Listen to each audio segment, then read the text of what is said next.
మీరు కొత్తగా business start చేయాలనుకుంటున్నారా? మార్చ్ 16-17 హైటెక్స్ లో ఫ్రాన్సెస్ ఇండియా బిగ్గెస్ట్ ఫ్రో ఎక్స్పో. 10 రూపాయలు వచ్చిన తర్వాత స్వార్థం పెరుగుతుంది. కింది వాళ్ళని మళ్ళీ పైకి తీసుకురావాలని ఆలోచించారు. అట్లా కాకుండా కంటిన్యూగా ప్రతి ఒక్కరు ఆలోచించాల్సింది, మనం పైకి వస్తే మన వాళ్ళు పక్క ఊర్లోనే, మన ఊర్లోనే, మన బంధువులు, స్నేహితులు, మన ఊరస్తులో చాలామంది ఇంకా వెనుబడి ఉంటారు. వాళ్ళకు హెల్పింగ్ హ్యాండ్ మీరు ఇవ్వాలి. అది ఇవ్వగలిగితే it is a continuous process. ఒక ఊర్లో ఒక 100 మంది తెలుగు వాళ్ళు ఉంటే ఇంకొక 20 మందిని తీసుకపోతే ఆ అవకాశాలు పంచుకునే అవసరం వస్తుంది. ఇవి చాలా వరకు జరుగుతున్నాయి. ఇంకా మనం తీసుకెళ్దాం. మీకు కావాల్సింది, ఒకప్పుడు ఆడబిడ్డ బయట రావాలంటే భయపడే పరిస్థితి నుంచి మీరు ఏ కంపెనీకి కావాలంటే ఆ కంపెనీకి పోయి పనిచేసే పరిస్థితి వచ్చారు. ఇప్పుడు ఒకప్పుడు నేను ఉన్నప్పుడు రాత్రిలో ఆడబిడ్డలు వచ్చేవాళ్ళు కదా పనిచేయడానికి హైదరాబాద్. అప్పుడు 3 షిఫ్ట్స్ ఉండేటివి. నేనే ఫస్ట్ టైం భారతదేశంలో 3 షిఫ్ట్లు పెట్టి ఆడపిల్లలకు ప్రొటెక్షన్ ఇచ్చి రావడానికి పోవడానికి ట్రాన్స్పోర్ట్లు ఇవన్నీ పెట్టి ఆ రోజు మేము ఇచ్చాం. దానివల్ల నైట్ షిఫ్ట్లో కూడా మీరు పనిచేసే పరిస్థితికి వచ్చారు.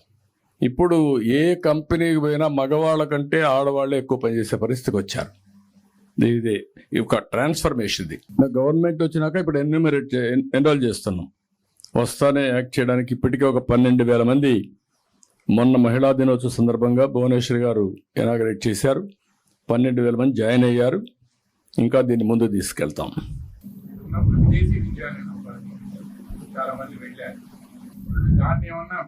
అది కూడా తగ్గించాం. అవి కూడా ఉంటాయి, 2 ఉంటాయి. అవసరమైతే 2 మెర్జ్ చేయడమా ఏం చేయడం ఇంకొంచెం బెనిఫిట్ ఇస్తాం. అక్కడ లిమిటెడ్. ఇప్పుడు అక్కడ ఏంటంటే సెలక్షను, కోరికలు ఉండేవాళ్ళు ఒక 2-3 వస్తే మళ్ళీ పై రివ్యూలు అవన్నీ ఉంటాయి. ఇక్కడ అట్ట కాదు. ఎవరు చదువుకోవాలన్నా మీరు బ్యాంక్ దగ్గరికి వెళ్తే గవర్నమెంట్ కోఆర్డినేట్ చేసి ఎంత డబ్బులైనా ఏ కోర్సుకైనా మీకు ఇచ్చే బాధ్యత తీసుకుంటాం. అక్కడ లిమిటెడ్ యూనివర్సిటీస్ అన్నీ ఉంటాయి. ఇక్కడ అవన్నీ ఏమి ఉండవు. అందరూ చదువుకోవాలంటే చాలా డబ్బులు అవుతుంది ప్రపంచం అంతా వెళ్ళి. కానీ వాళ్ళు సంపాదించే డబ్బులు నాలెడ్జ్ వచ్చిన తర్వాత మల్టిప్లైర్ ఎఫెక్ట్లో ఉంటుంది. You cannot measure it.